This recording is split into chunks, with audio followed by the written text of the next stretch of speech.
In a world where kids are typically scared of monsters, comes a new breed of monsters that actually help their kids get to sleep. Bookleague StoryTime Adventures, with permission from me, Gabe, your favorite monster, and Flashlight Press, brings to you all 5 of the My Monster books in one place. Watch them all the way through, that's what I would do. Or skip to the book of your choice in the chapters in the description below. However you decide to watch it, just remember to hide those toes. All books are written by Amanda Knoll and illustrated by Howard McWilliam. Gabe is not joking about the toes, and Bookleague Storytime Adventures holds no liability for any toes that are nibbled during the course of these books. Let's go. Hello, Bookleaguers. Welcome to Bookleague Storytime Adventures. I have another My Monster book for you. This is the one that started it all. It's called I Need My Monster, written by Amanda Knoll, illustrated by Howard McWilliam. Read with permission from Flashlight Press. I'm excited to read this one, so let's go. Tonight, when I looked under the bed for my monster, I found this note instead. Gone fishing. Back in a week. Gabe. What was I going to do? I needed a monster under my bed. How was I supposed to get to sleep if my monster was gone? I tried to sleep, but it wasn't the same without Gabe. I missed his ragged breathing, his nose whistling, the scrabbling of his uncut claws. How would I ever get to sleep without Gabe's familiar scary noises and his spooky green ooze? It was no use. Gabe would be gone for a week, and I just had to have a monster. I climbed quietly out of bed so my parents wouldn't hear me. Grown-ups have some strange ideas about monsters under beds. I knocked on the floorboards, then scrambled back under my covers. I waited nervously. Would a new monster appear? What would he be like? Would his snorting be as cheerful as Gabe's? When I heard some creaking under my bed, I knew the substitute monster had arrived. Good evening, said a low, breathy voice. My name is Herbert, and I will be your monster for the evening. Herbert? What kind of name is that for a monster? You don't sound scary at all. Have you ever scared a kid before? Well, no, but I have read all of the best books on the topic. Do you have long teeth and scratchy claws? I asked. No, but I have an overbite, and I'm a mouth breather. Listen.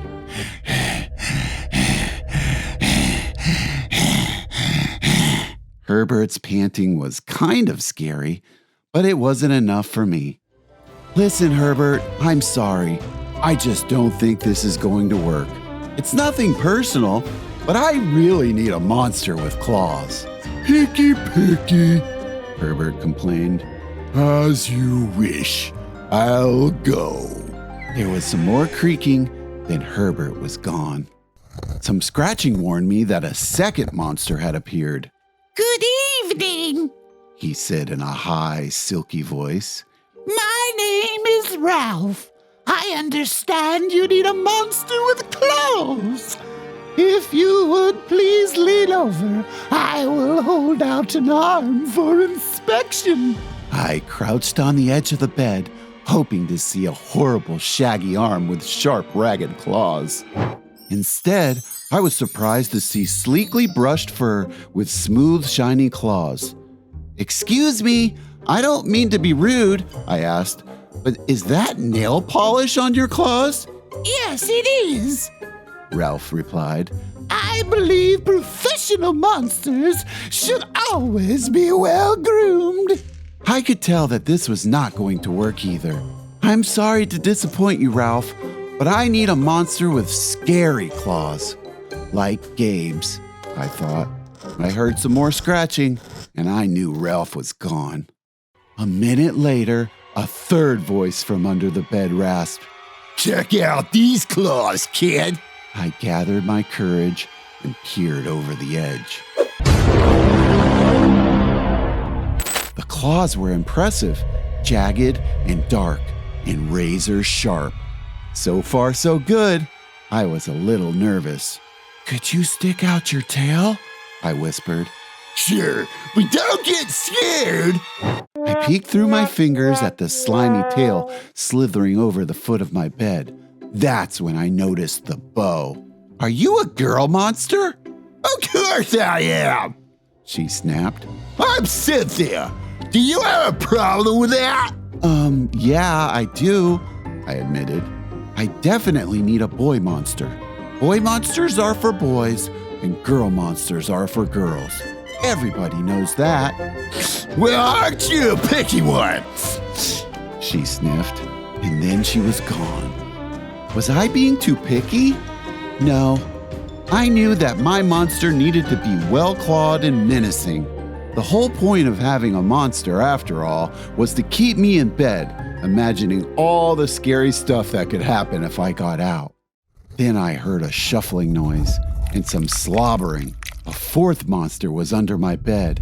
Thanks, Mac. One look at his claws proved that Mac was a big, scruffy boy monster. I shivered. Maybe this one would work out. Those are excellent claws, but do you have a long tail? I leaned over to see. No, my tail's stumpy, Mac slurped. but I do have an unusually long tongue. Why would I be afraid of a long tongue? I asked. Oh, I don't know. He said, trying to sound terrifying. You never know when I might flick you. I fell on the bed laughing. Well, if you're not even gonna try to work with me, Mac whined. I held in my giggles. I really don't think you should send me away, he warned. Kids who reject 5 monsters in one night. I did not reject 5 monsters tonight, I interrupted. My regular monster went fishing. Fishing? Maybe you just left because you're so picky. Fine, I'm out of here. But I wouldn't expect another monster tonight if I were you. How was I ever going to get to sleep without my monster? I was surprised to hear more creaking under the bed, loud creaking with scratching. I thought no more monsters were going to appear tonight, I said. Sorry I'm late, kid. Whew! It was Gabe. I thought I'd enjoy fishing, but I didn't, he explained. Those fish scared too easily. No challenge at all. You, however, are challenging, my friend. You're almost too old to be afraid of monsters. You keep me on my toes. Ah, toes. A delicious snack. The bed quivered as Gabe's stomach rumbled with hunger. Now, if you don't mind, I'd like to start the evening with an ominous puddle of drool. I peeked over the edge of the bed. Green ooze spread soundlessly from underneath. Then the bed trembled as Gabe unfurled his spiked tail. He was daring me to guess where he might pop up. I shivered. So, you had some substitute monsters tonight, Gabe said, sharpening his claws on my bedpost. Were you scared? Then Gabe started tapping. I could tell he wanted to know if I still needed him. No other monster can scare me like you, I giggled, diving under my covers and pulling them up tight. Through the blanket, I heard Gabe's soft, comforting snorts. Ha! I knew it. We're made for each other, he growled.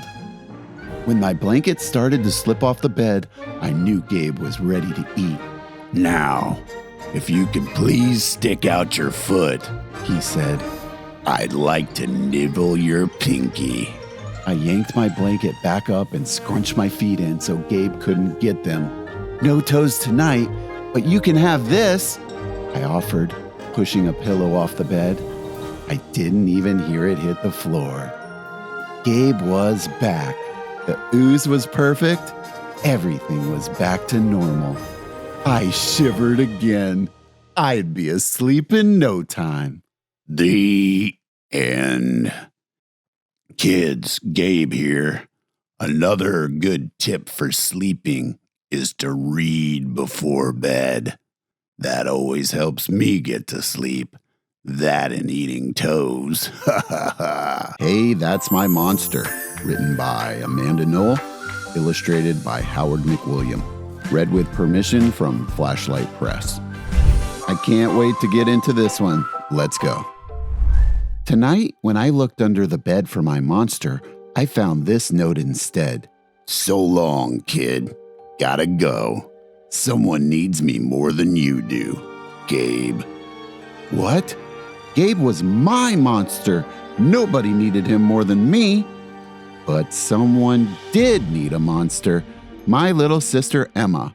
Now that Emma slept in a toddler bed, she liked to climb out, roam the house, and play noisy games at night. I knew a monster would keep her in bed so she could fall asleep. But not my monster.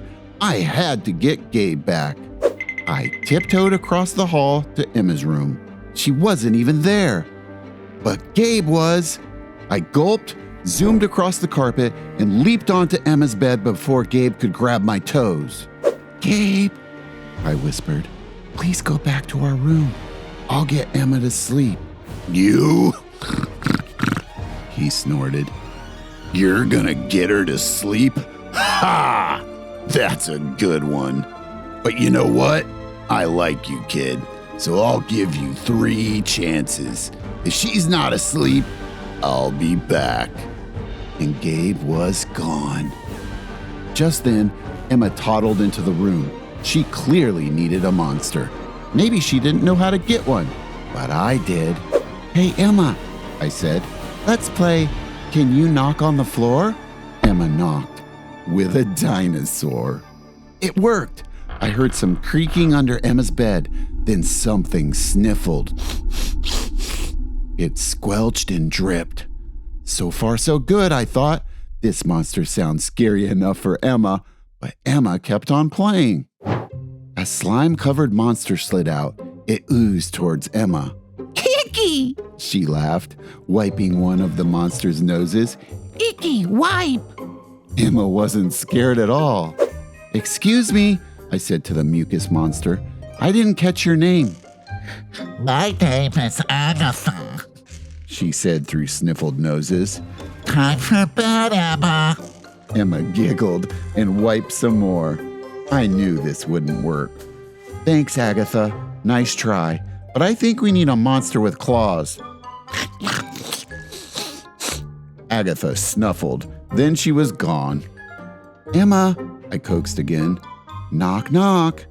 She knocked on the floor with a teapot this time, and I heard more creaking. Then a slippery tail slithered out from under the bed. The second monster rasped. I'm Cynthia. Much better, I thought when I saw the jagged claws. Cynthia might be the perfect monster for Emma. But Emma blinked and said, Pretty. Then she decorated Cynthia's tail with bracelets. Ugh. Cynthia snarled. I'm not here to play dress up. I'm here to scare you into bed. Cynthia rattled louder, but Emma danced to the beat. I'm sorry, Cynthia, I said. This isn't going to work. Well, I never. She sniffed, and then she was gone. Cynthia, come back. Emma demanded, stomping on the floor. Excellent, I thought. Maybe that would summon the perfect monster for Emma. Tentacles swarmed from under the bed, and an icy voice called, Roar! I shrank back in horror, but Emma was enchanted. Rise out of bed, the monster continued. Come to Vladimir! Emma high-fived one of the tentacles, and the third monster emerged. I already had doubts about this one, but he was my last chance. Vladimir, I asked, can you get Emma to sleep? Yes, He hissed, reaching for Emma. I can get her. Emma giggled and hopped over the tentacles to jump ropes. Oh no, I blurted. She's not supposed to be having fun. This'll never work. Vlad's tentacles dropped. He slunk under the bed and he was gone. Sorry, Vlad, I called. Boy, was I sorry. I was about to lose Gabe forever. Now Emma was coloring and singing. Blah, blah, blah, blah, mir, blah, blah, Cynthia, ya, ya, Agatha, fa, fa. Gabe must have heard her because he was back. That's it, kid, He grunted. You had your 3 tries. Now it's my turn. Gabe's green ooze sizzled across the floor as he growled. Put the crayon down. Emma peered at my hulking, sharp-clawed monster and said, Fuzzy. Hey, Gabe, I cheered. Emma isn't afraid of you after all. What? Gabe burst out from under the bed and loomed over Emma. Steam squirted from his ears. Get into bed, Gabe thundered. Emma hopped up, but she kept singing. Fuzzy, fuzzy monster. Gabe, I said, Emma's not scared enough to fall asleep. Please, let's go back to our room. No can do, kid. Gabe growled. I may not be the perfect monster for Emma, but I'm the best so far. At least she's in bed now. I gotta stay here. You're on your own. I knew Emma needed Gabe, but he was my monster. How was I ever going to get to sleep without him? Just then, we heard a tiny noise. Hiccup, hiccup, hiccup. Emma froze. Gabe and I peered under the bed. Stella, what are you doing here? Gabe asked. Hi, Gabe. Stella said, tugging on her tutu. You forgot your snack. Mama thought you'd be hungry, so she was sent this. Who knew? Gabe had a little sister too. I thought Stella's hiccups were cute, but Emma obviously didn't. Stella sure noticed. She tiptoed closer, hiccuping with every step. Hiccup, hiccup, hiccup. From under her covers, Emma squeaked, Shoo! Shoo? Stella repeated. Oh, shoo! That's where toes go. I love toes. Stella crept toward Emma's feet. Emma squealed, scrunched in her feet, and giggled. No toes! No toes! Gabe laughed. Stella, it looks like you're the perfect monster for Emma. Now, if you don't mind, you can get her to sleep while I get back to what I do best. Stella nodded. Hiccup. I sighed with relief and switched off Emma's lamp. Then I ran to my room, leaped into bed, and scrunched my feet so Gabe couldn't get to them. I shivered happily. Emma had Stella. I had Gabe. Everything was back to normal. I shivered again. We'd all be asleep in no time. The end. Gabe here. Like I always say, the way I get to sleep is to read. So read every night and protect those toes. How I Met My Monster. Written by Amanda Knoll. Illustrated by Howard McWilliam. These books are fun. It's a different take on the whole monster under the bed theme, and I really enjoy them. I've gotten a lot of requests to read these books. I will post the rest of the videos in the description below as I release them. But for now, let's enjoy this one. Come along and read with me. Let's go. One night, when I reached under the bed for my truck, I found this note instead. Monsters, meet here for final test. Z. Ha! My parents were obviously trying to trick me into staying in bed. I didn't believe in monsters, so I crumpled the paper, grabbed my truck, and zipped over to my garage.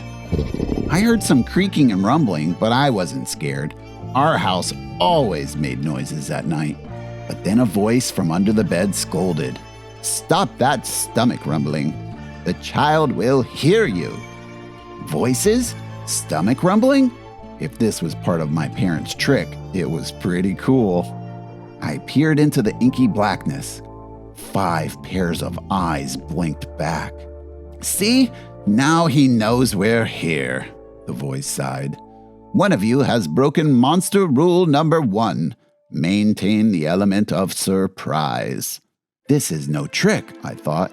There are monsters under my bed.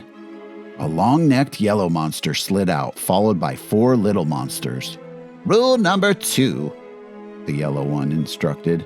"Never block the bed. All of you, scoot over." Hey, I realized, that one must be their teacher. I sat up straight, mesmerized by the monster parade shuffling across my bedroom.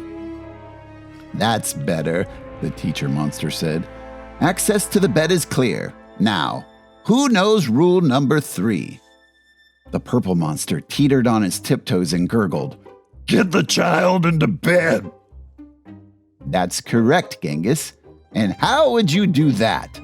"Well, Mr. Z, I would roar my scariest roar."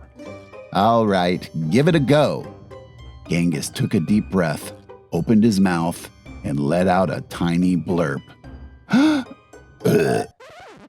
Stomach rumbling would have a better chance of getting me into bed than that funny little noise, I laughed. "The child is right," said Mr. Z, shaking his head. "That was not sufficiently scary. Genghis, I'm sorry. You're not the best monster for this child." There was some creaking as Genghis slunk beneath the bed. Before I could investigate where Genghis had gone, Mr. Z asked, "Now, who wants to try to get the child into bed?" The orange monster looked at the ceiling and the red monster looked at the floor. Only the green one looked at me. First, he stared at my toes and started drooling. Then he took a step toward me and I heard that rumbling noise again. I sprang into bed so he couldn't get to my feet. Mr. Z blinked.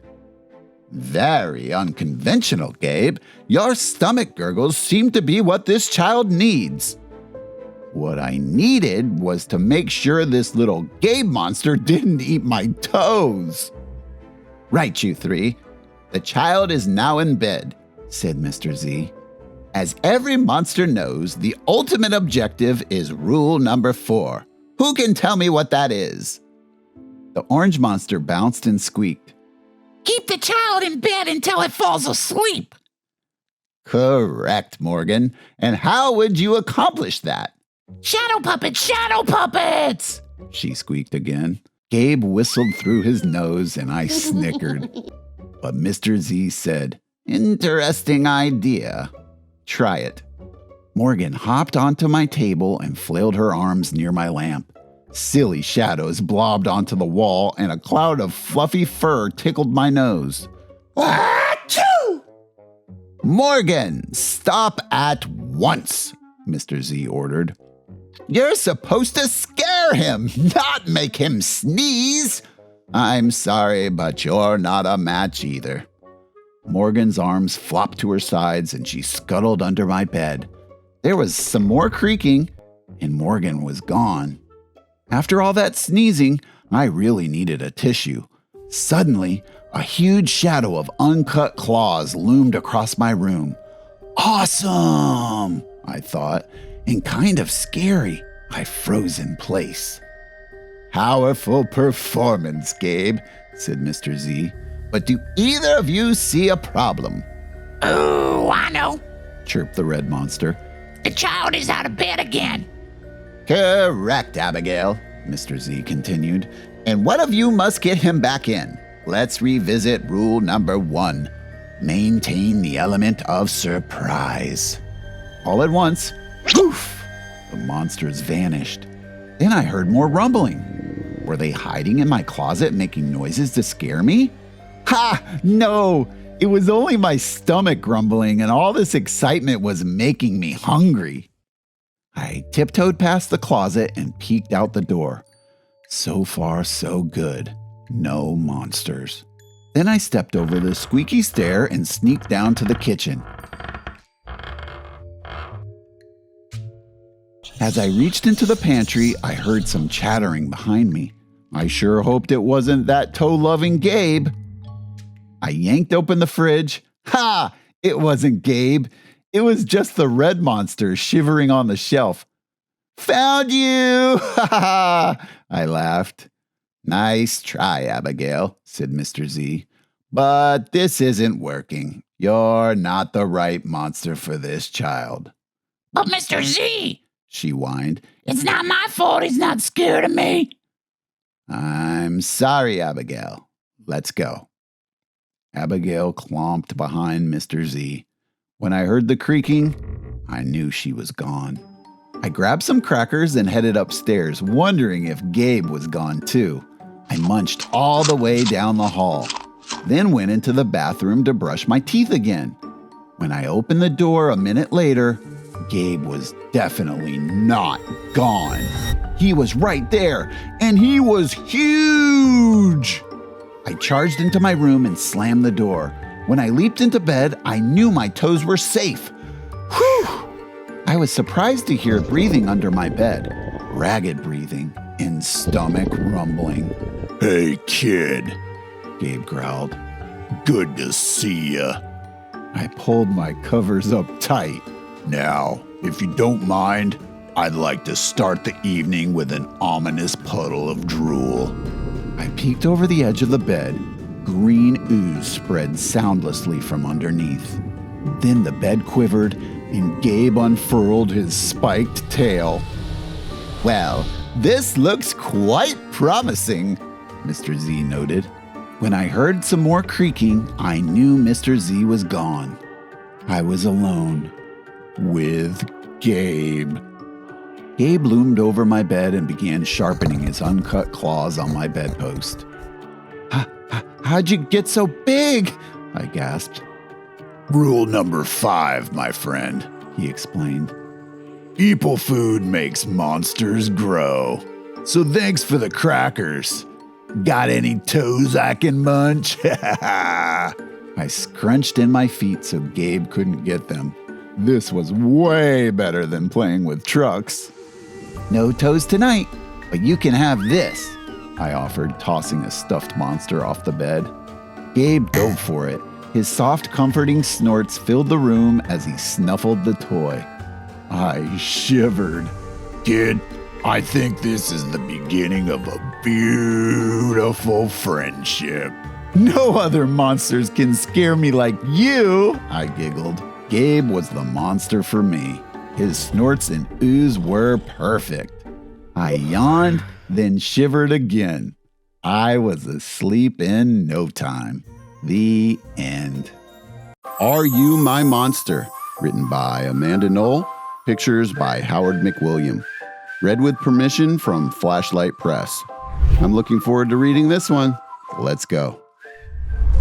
This is my monster.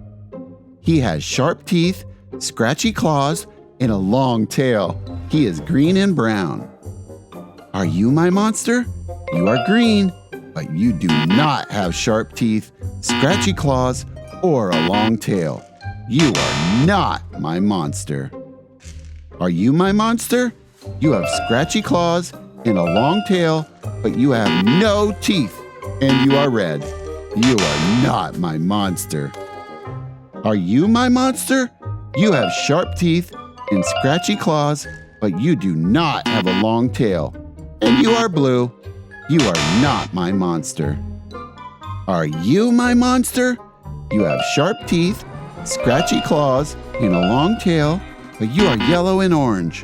You are not my monster. Are you my monster? You have sharp teeth, but you have no claws, and you have no tail, and you are purple. You are not my monster. Are you my monster?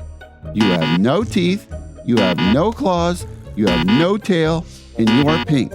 Nothing matches. You are definitely not my monster. Are you my monster? You have a long tail, but you do not have sharp teeth. You do not have scratchy claws, and you are yellow. You are not my monster either. Will I ever find my monster? Are you my monster? You have sharp teeth. Grrr. You have scratchy claws. You have a long tail, and you are green and brown. Yay! You are my monster. I'm so glad I found you. Now I can get to sleep. Good night. D is for Drool, my monster alphabet. So if you're having trouble sleeping at night, you can go through the My Monster alphabet and it'll help you go to sleep. It's written by Amanda Knoll and Sherry Greenspan and illustrated by Howard McWilliam.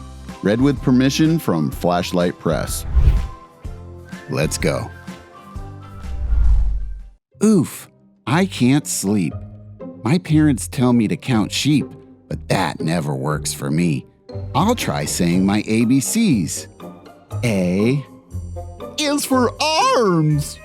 B Is for belly. Look at my belly. C Is for claws.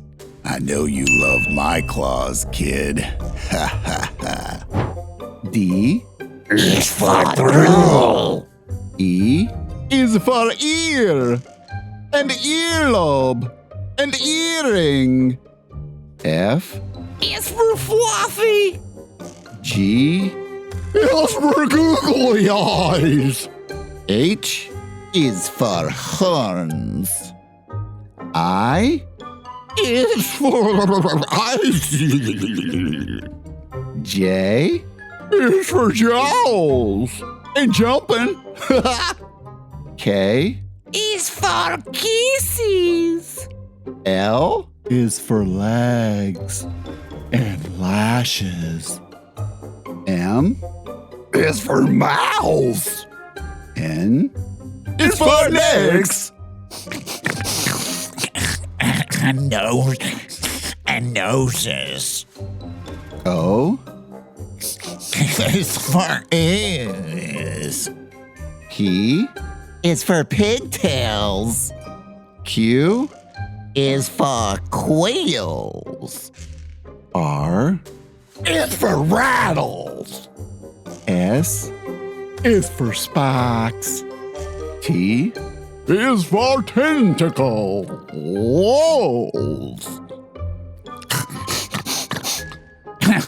Tongue. and tail. U Is for upside down. V Is for vanish. W Is for warts.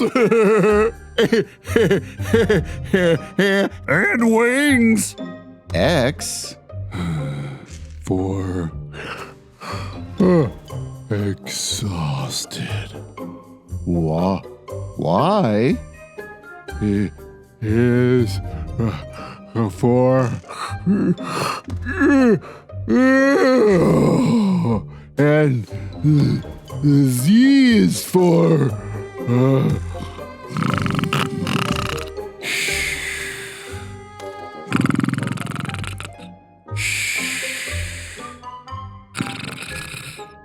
Good night, everyone. Sleep tight. So, the next time you have trouble sleeping, go through your alphabet, your monster alphabet, that is, and try reading before bed. That always helps me. See you soon.